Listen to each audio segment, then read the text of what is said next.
जिनके पास वसाइल हैं अपने वसाइल अपनी औलाद पे जरूर खर्च करें, लेकिन जायज तरीके में। जिनके पास वसाइल नहीं है किसी एक साहिब सरवत के पास चले जाएं, कोई हर्ज नहीं है अंधेरे में बात करने से, पर्दे में बात करने से। उनसे इतनी रिक्वेस्ट कर दें कि हम और कुछ भी नहीं कहते, हमारे एक बच्चे की तालीम मुकम्मल करवा, और अपने बच्चे के लिए ये दुनिया भी जहन्नम न बनाए, आखिरत भी जहन्नम न बनाए। जब तरबियत नहीं करेंगे, तालीम नहीं देंगे, बिगड़ा हुआ बच्चा जब जवान हो जाएगा, मुआशरे का बिगड़ा हुआ जवान बनेगा, ना नफे का पता, ना नुकसान का पता, ना इज्जत का पता, ना गैरत का पता, ना माँ का पता, ना बेटी का पता, ना बहन का हया, ना बाप का हया, कुछ भी नहीं होगा।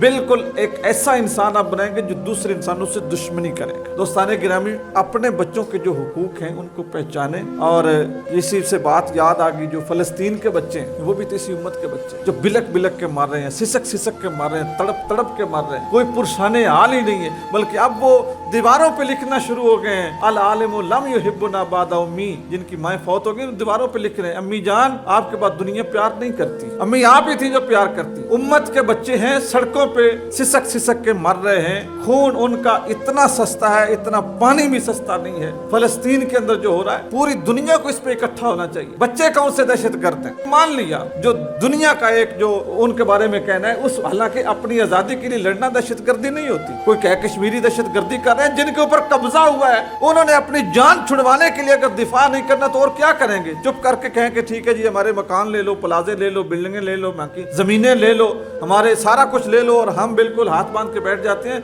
अपना दिफा करना दहशतगर्दी नहीं होती, कोई दहशतगर्दी नहीं है। अपने हक के लिए फलस्तीनी लड़ रहे हैं, लेकिन लड़ने वाले तो बड़े हैं ना, जवान है ना, संजीदा है ना।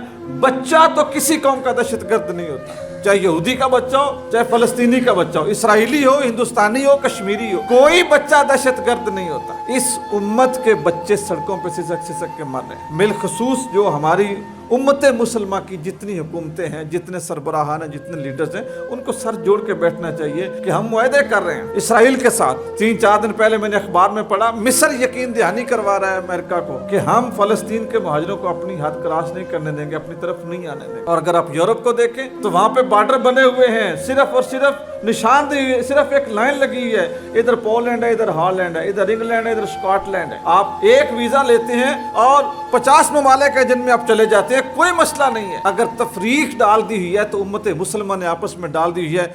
मिस्र वाले कहते हैं फलस्तीन वालों को नहीं आने देंगे, फलस्तीन वाले कहते हैं मिस्र वालों को नहीं आने देंगे, पाकिस्तानी कहते हैं अफगानिस्तानियों को नहीं आने देंगे, अफगानी कहते हैं पाकिस्तानियों को नहीं आने देंगे। अगर तफरीक बनती जा रही है ना, तो कलमा पढ़ने वालों के दरमियान बढ़ती जा रही है। इस चीज के ऊपर भी हमारे अकाबिरीन को सोचना चाहिए। अल्लाह ताला पूरी उम्मत मुसलमा को इत्तेफाक व इत्तेहाद नसीब करे, और हमें अपने बच्चों की सही तरबियत और तालीम की हमें तौफीक नसीब फरमाए।